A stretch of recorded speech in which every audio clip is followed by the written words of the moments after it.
Hello, Dumaguete. Hello, Negros Oriental. Hello, Sillimanians around the world. This is Joshua Soldivilio. And this is Running in Faith by Losses No. You're watching Silliman.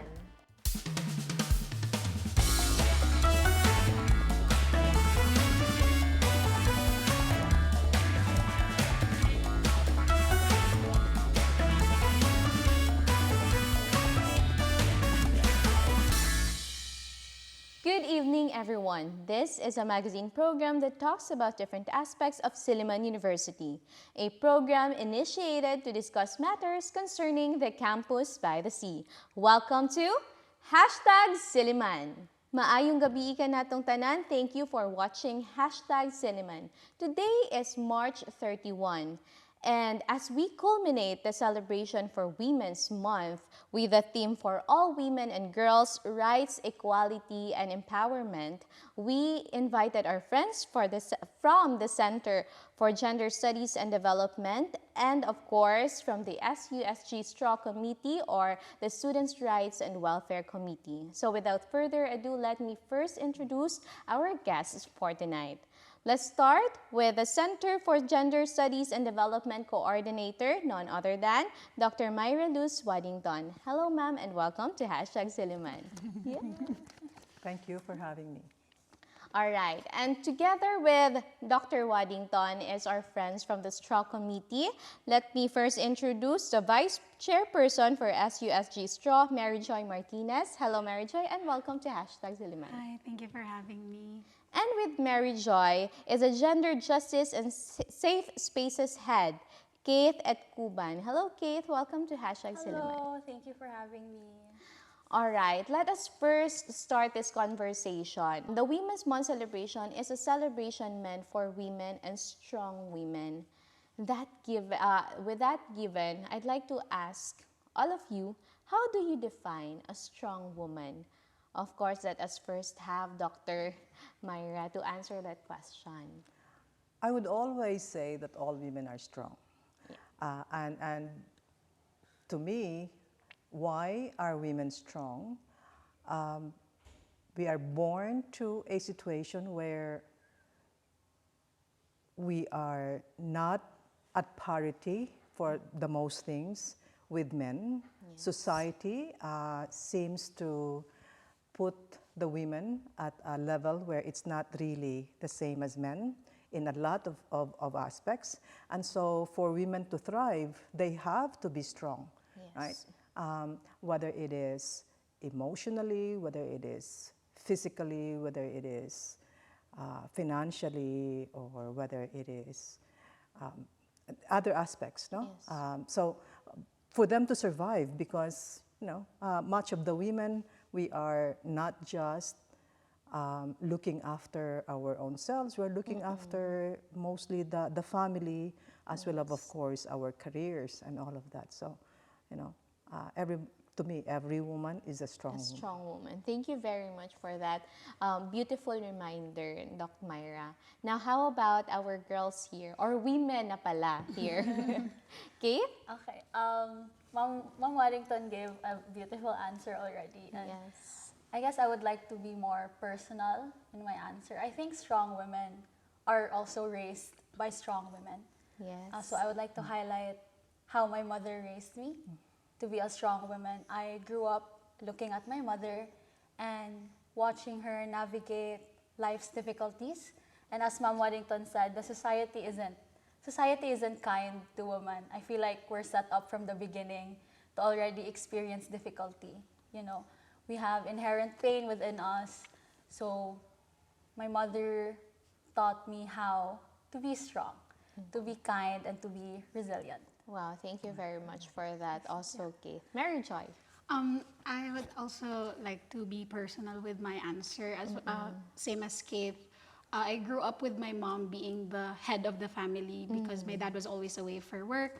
So I grew up looking up at my mom to be, as they said, the man of the household, whereas she is the woman of the house. Yes. And I grew up with such strong women in my family that naturally I grew up looking at women and learning from women who are very strong.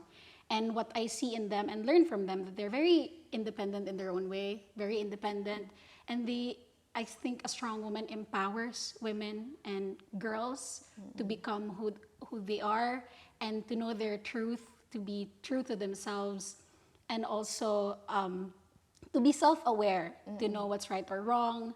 And I think that's very important, that girls look up at who has someone to look up to, especially Yes. strong women, for them to grow up into becoming an empowered and a strong woman. Yeah, thank you very much for all of your answers. No, so what I am getting from here is that we define strength as not physical, because sometimes no, some people would associate strength to the physical strength. No, that's why they say men are more powerful or are stronger than women, basically because they can lift heavy objects, something like that.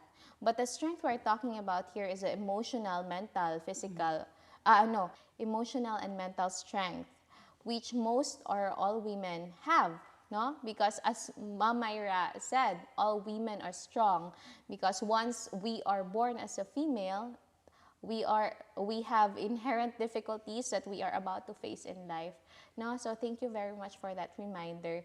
Now, I also have one question, Ma'am Myra, about why is there a celebration for women and there's no men's month, something like that? Can you please shed a light on that? The month that was set aside, and in this case it's March, by the government as the Women's Month, is precisely to highlight the role of women, the important role of women in, as the government would say, nation building. Without the women, the building the nation will not be as fast and as easy. But it also highlights, earlier I said all women are strong, but there are a number of women whose circumstances has been suppressed, and so that weakened them, right? And to highlight this kind of challenges that the women face, it's part of the Women's Month. In fact, this is not given by anybody. This is fought for. No? The International Women's Day, which is March 8th, it has a story of death, sweat, blood, basically, and because of all of the happenings, the people, most of them women, cried out for justice, and eventually that became a kind of a rallying cry, and the international community basically set aside a time for the International Day of Women. But in the Philippines, we tend to extend it to the whole month, right? Yes. And so we do also in Silliman. So, yes, ma'am, why is there no Men's Month?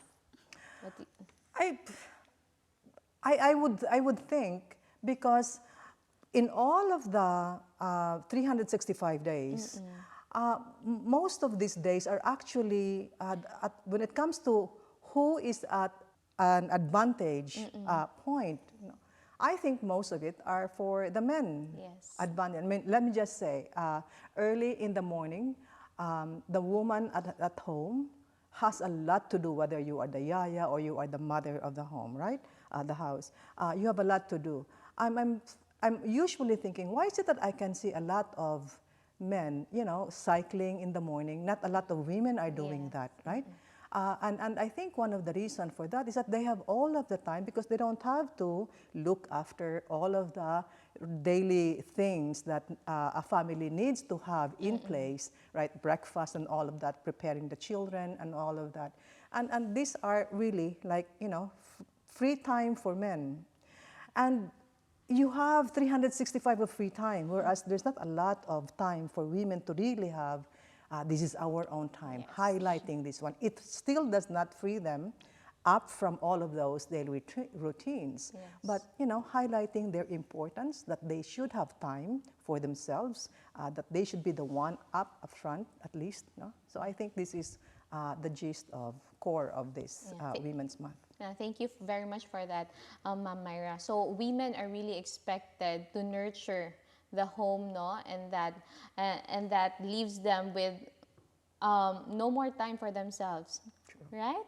Now, so shout out to all women there, including us. No, thank you very much for your sacrifices. Now, I'd like to ask, what is the theme for this year's Women's Month? I mentioned in my opening spiel the UN, the United Nations theme. Now, how about for the country, for the Philippines? And you mentioned a while ago also, backstage, that you also have a theme exclusively here for Silliman. For this year, the Philippines theme for the National Women's Month is babae sa lahat ng sektor, aangat sa bukas sa bagong Pilipinas. Okay. And for specifically Straw and Mamarington and Silliman's theme, we entitled it, Iangat ang Kababaihan, Karapatan, Protektahan. All right. So all of the themes from the UN to the Philippines to our theme, they kind of align a little bit.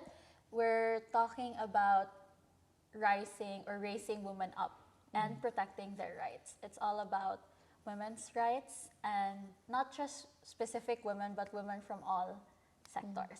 Now, I'd like to ask a more personalized question.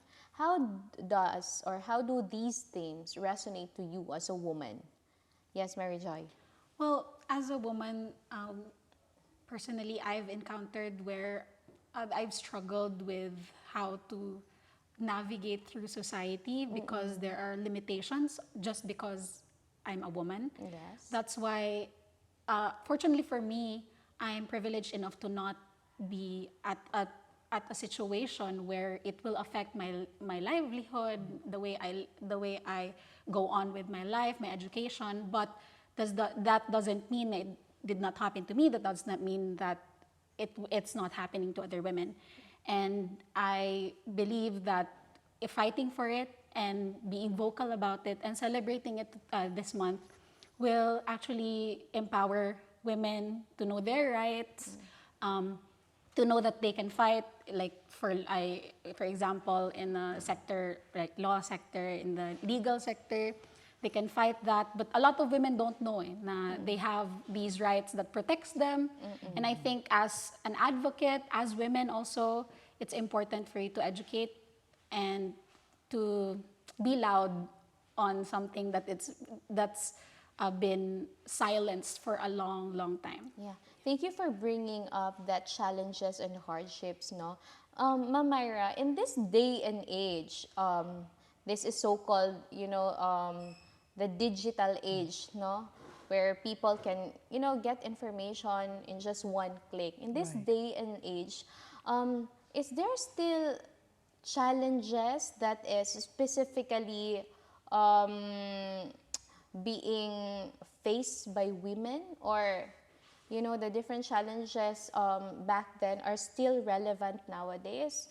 Are we still fighting the same battle 20 years before, even now? I would say yes, but Yes. to me it's like a rolling, like a cycle that goes like this. Yes. So we are advancing, and yet we still have to deal with those historical things that are still grappling the women, the women folk. But there are, of course, advances. Now, just because there is now the digitization, right? We have access to a lot of information. It did offer some opportunities for women and girls. Yes. On the other hand, there also lurks some challenges and also disempowering of the women and girls, like for example, cyber stalking, cyber sex, and all of that, online child sexual abuse. Now with the sometimes use of AI. And so these are, as we unfold with new advance in terms of journey for progress, there also opens up opportunities for, victimization. Yeah. And so we have to basically, as women, girls, boys, men, have to be aware of this so that we can let go of, as you said, there's a past. If we can get all of those out of the way, then we can go forward without being so much hitched to the past, no? But unfortunately, that's how it goes. So to me, it's like a cycle that goes like this and forward. So we forward, and then there's a little bit of back, and we forward. So hopefully, I'm not saying that there's no advancement, but we are still grappling with a lot of things. Yeah, so from what I am getting, from what you said, ma'am, although there are developments, still new technologies poses new threats and challenges for Precisely. all women. Yes. And yeah, and this must not be forgotten, and we must always raise awareness with these different kinds of issues that are relevant nowadays, right? So let us just take a short break for the moment, and when we come back, let's talk about the different activities organized by the Center for Gender Studies and Development, and of course, STRAW Committee. So all of these things when #Silliman returns.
And now we're back. Thank you for staying here with us at #Silliman. Still with us are Dr. Waddington, Kate, and Mary Joy. So before we took a short break, I had a question. What are the activities that were organized by STRAW and of course the Gender Studies for the and Development? What happened is that we collaborated and then we lined up activities. So I think the start of it was with Research forum. the research forum. But you have also the SG from their platform also opened up, no, through the online. I think it happened on March 8th. Yeah, so it was an online, like an opening kind of thing. Yes. So people can then put in their stories. And then we had March 15, last Saturday, we had a research forum on school-related gender-based violence. No? It was a result of a study by the Girls' Congress with supposedly 3 universities in Dumaguete, but the responses came from 2 universities only, senior high school. And it was really a nice, talk. And then we have, I think after that would be the 21 and 22. And you can talk. Adding on to the research forum, we invited the Girls' Congress. They are an organization based in Dumaguete.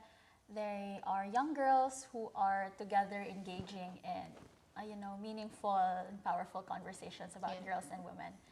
So, aside from the Girls' Congress, after they presented their research, we invited panelists to conduct the talkback session. So, Ma'am Waddington was there. We invited someone, Ate Patricia from the Salonga Center, and we also invited someone from G-Wave. So it was a very meaningful and engaging forum because the audience had a lot to share. You know, we are very familiar with gender-based violence, but since the research was specified to school-related, I think the students really resonated with the topic. And upcoming is this March 21 and 22, we have a bazaar. It's in partnership with the Psychology Society. So the bazaar it's a women's bazaar. So I think the proceeds will be going to a women's center and shelter. So aside from that, on March 22, it's our closing event. We have Reclaim the Night Parade. This is already the second time we are doing this. It was launched last year. So basically, from the title itself, it's women reclaiming the streets at night. Yes, because as you all know, as women and as girls, it's scary and sometimes impossible for us to walk at night. Yes. So with the idea that we are reclaiming the streets, advocating for our safety in the streets, we will be marching from Quezon Park going to the amphitheater. Yeah. Thank you very much for that, Kate. Now, I'd like to ask you, what are your key takeaways from all these events that happened, starting from the research forum that Dr. Waddington mentioned? Yes, I'd like to ask both of you, but let's first have Mary Choi. Starting with the research forum, I know already about how gender-based violence is very rampant in schools, but then seeing the actual numbers and statistics and the stories behind the research made me realize that it's much more than I thought, and it's much more serious than I thought. Even though the respondents were from only 2 universities, imagine all other universities, and not even just universities, just elementary schools, and then it's women. Their respondents were all women, but then it did not. Can you share us the details of the research? They were asking respondents about their stories as personal stories, where they asked if, are you safe? Like, is there any instances where a person or a teacher asks you for sexual favors just to get higher grades? And there are a lot of women and girls who said yes and who said they experienced that. And I think 80% of the women in their respondents answered yes. And it's very alarming where we say that a school or a university is a safe place for students, women, but then this is where that is where they experience these types of violence, emotional violence, sometimes physical from their boyfriends. And there are a lot of questions that I can't really pinpoint everything. But yes, these are just some that made me realize how alarming it is. And the age range, this was senior high school respondents, so most of them are underage. And we also asked one of the panels from the Salonga Center and from G-Wave how we can do things in terms of like law enforcement. Law enforcement, of how we can stop this from happening. And it's very hard. They told us it's very hard because if a girl, tell them or tell a police officer that this happened, the burden of getting what do you call Reliving this? the experience. Reliving the experience that's of true. like writing, even just writing an incident report. If it's very traumatic to a person, then it's really hard to talk about it in details. And even like screenshots, it's on the burden of the victim and all of that. So it's really hard to become a victim and to become a woman just trying to get your education, and men taking advantage of this, especially for girls, for underage. And yeah, I think that's very, very alarming, that I think we should know about. And I think to let the people know who can do a change, to do change. For example, the faculty, and to have a better, like A safe space. a safe space Yes. for women and girls in Yeah. universities. Thank you very much for bringing that up, Mary Joy. No, because when we say we are fighting for our rights, we are fighting against violence. This is not just overreacting, Right. because the data shows it. Yes. No, and even a university that is supposedly a safe space where you should teach basic manners and right conduct to students. This is happening, right?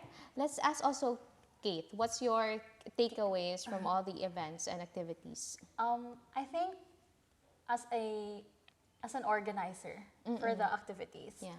I stand or see it from a privileged standpoint.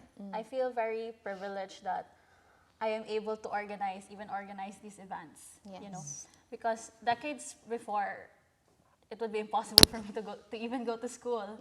Like many women from the past have fought for these rights that I currently enjoy. And now that I am in a good university, as a woman, I am able to create events that highlight other women. It's very inspiring and empowering as a woman, because I know that society suppresses women in a lot of ways, even in hidden ways that we don't know, even in normal days that we think is normal. It's actually suppression. And we forgot to mention, in our research forum, we first did a short documentary just to start the event. It was a documentary in India, where girls weren't allowed to even talk about menstruation. And they did not even know how to use menstrual pads. They don't They know would what ju- pad They don't is. know what it is. They just let themselves bleed. And it was considered a taboo to even talk about it. Yes. And it's just a privilege check, because I was sitting here in ABT, where I shared that as a girl, I carry around extra pads for other women just in case. But there are women all over the world who don't even know what it is, who is suffering very differently from my sufferings. It's really not just because we are creating this event just to showcase, now, okay, we're celebrating Women's Month, blah, blah, blah, blah. But it's more of, we want to showcase, or we want to highlight that although we have these privileges and women have fought for this right, we still have a very long way to go. Yes.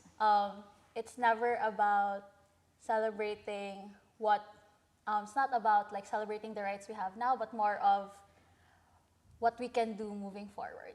Yeah. It's always about what else can we do, because I think only a few, or like a small percentage of women, can we say, are in a good place. All over the world, and even here in Dumaguete, there are a lot of girls who are being suppressed or having difficulties, and maybe it's difficult for them to come out or talk about it, because victim blaming on women is very rampant. Yes. So through these activities, even though they're only short and few and centered on this month, I think what we want to highlight is that there are people in school, in Silliman, or even in your community who are willing to fight for you, Yeah. even if you're scared to do so. Through these activities, we want to show that women can come together and create a community for each other. Yeah. That's the message we want to put out. Thank you very much for that, Kate. No, we must raise awareness that these real problems require also real solutions.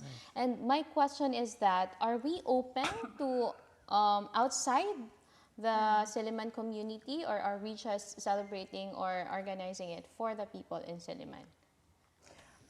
Basically, it's more with try to reach out, not just here, but also connecting with other. And that is why we connect, for example, with G-Wave or with the Provincial Commission on Women. But we could still do a lot of things. The coordination needs to be strengthened, right? Yes. Unfortunately, this time it's about going for election, and so a lot of movements, especially from the government sector, is toned down because of electioneering kind of thing. But the women's sector, from the city to the province, are also doing their things, and so we would collaborate. Now, I would like to add to what they said, no, about the research forum, if I may. One of the things, when I would go out and work with women outside of the campus, when we talk about women's rights and women's concerns, it's usually coming from, the adult women. Yeah. And so the girls are not usually seen a lot, their struggle. But with the school-related gender-based violence, the research that the Girls' Congress did, it highlights, most of our girls are in school for like how many hours? Yes. From 7 in the morning, or some of them 8 to 9 hours a day. Yeah, and then and so they when they are in school, they experience a lot of gender-based violence, not just between them and sometimes with their teachers, administrators, but also, for example, staff, guards. Aside from that, their schoolmates, their boyfriends, their girlfriends. And on top of that, their research also highlighted the fact that even when transporting themselves from home to school and back, Yes. violence happened. And so, and this is not looked at by, for example, the government forces, the police. So how do we police this kind of thing to make the girls safe? And I think that really needs to be picked up, addressed by not just the schools, but also, of course, by the government. Yeah, it's so unfortunate to hear those things, that this happened to our students, the Waddington, no? And this research is a good foundation for us to really raise awareness and fight for the rights, and to raise our voices that these things are actually happening, and we should always look into the safety of our students here in school. Now, I'd love to talk more about these things, but unfortunately we have no more time to talk about it, but perhaps some other time, no? Before we end this conversation, Usapang Babae, I'd like to ask, what's your message to all the women out there? Let us first start with Mary Joy. Okay, message. Yes. It's kind of, it gives, like, it's a full circle moment for me, because I used to be the one Yes. accepting, or like hearing on the accepting side the message for girls, and now this I am the one yeah. to give it. So yeah, it's giving a pressure. But I think to all the girls, especially who are becoming women, and to all the women out there, I think it's very important to find strength within ourselves, because at the end of the day, we really have ourselves to help us. Because, of course, these activities that we're doing, every activity that you see on Women's Month, it's to help women, but if you're not really willing to help yourself, none of this would be possible.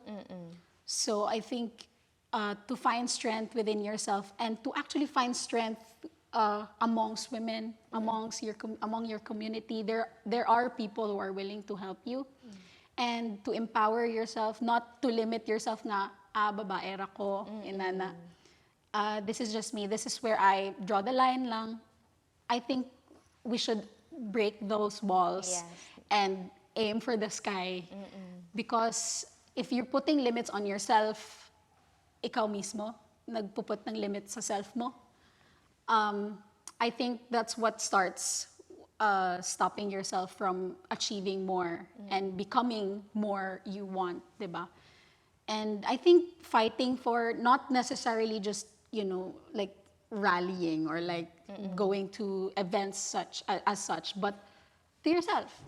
Normal stuff, your everyday life na when, for example, I'm just gonna give an example where you have a sibling, a male sibling, and washing dishes, and then even just voicing out, no, just because I am a woman doesn't mean I should wash dishes all the time. It's a thing where everybody can wash their own dishes. Yes. And I think just those mundane things, mundane experiences that we experience, just starting from there, start small, I think it empowers you more that, I have a voice of my own. And I think that's very important because we all start somewhere. We should all start somewhere. Thank you very much, Mary Joy. So from what I'm getting, no, break the stigma, be yourself, and be more. No, how about Kate? My message to girls, as a young woman, young adult, Majoy has said a lot. She said really nice things. And of course, important to love yourself and empower yourself. But I know that there are days where it's really hard to love yourself, Yes. to empower yourself. We have, as I said, inherent difficulties in society. And from a very young age, you already feel discouraged by these things. And you see your limitations and you see what society has labeled you at. It's very discouraging. So I would advise girls to surround yourself with fellow girls. All right. I strongly believe that surrounding yourself with a community of strong women and strong girls will really get you far in life. And this is where you really learn how to grow, how to be a strong woman per se, and even to know about love. I learned about love in my friendship among women. I think it's the purest form of love there is because, as they say, girls will always be there for girls. And when you surround yourself and with these girls and you find yourself at a day where it's very hard to love yourself, these girls will love you. I learned that from experience. My female friends have built me strong and has loved me in difficult days. And from this, we create a community where we support one another. So, yes, choose your women. Thank you very much, Kate. Yeah, choose your women. And of course, and men also, right? This is not about a war of the sexes. Precisely. But anyway, let's create a safe space for everyone. No, may they be coming from another gender, a culture, or race. Yes. Dr. Waddington. I would go back to my assertion that all of us, women, girls, are strong. It's just that we have a community surrounding us, people that surrounds us, that tells us that we are not. And so we need to claim that. We need to assert that. And do not buy the idea that you're not enough, that you are valueless. We do have value. You are enough. And so there are a lot of things that, will help women and girls who are violated, who are abused, and let us go into the light, look for some of those laws, things, educate ourselves, empower ourselves, because nobody can do that, right? They can only help, but if we are not open to those things, then perhaps people who said women are weak, perhaps we basically contribute to that kind of thinking. But again, we are not that. We are strong. We have the power. Let's reclaim that. Thank you very much for that beautiful message, Dr. Waddington. No, and to end this conversation, to all women out there, We see you, we appreciate you, and we will fight for you. So that ends our episode for tonight's hashtag Silliman. To God be the glory. Hello, dear friends. Thank you for watching hashtag Silliman. Don't forget to comment on this post. Like, you may also, tag your favorite woman and appreciate. This is your way to appreciate them or her for being such a wonderful woman that she is. You can also follow our Facebook page, that is hashtag Silliman, and we are also on YouTube still, that is hashtag Silliman. Don't forget to click the notification bell to get more updates. And you can also watch us at Phil Products Channel 6 every Monday at 8 p.m. Replays will be shown every Tuesday before the noontime news and every Saturday after the noontime news. This has been Modeling Faith by Losses No. See you next week, only here on Hashtag Silliman. Happy Women's Month!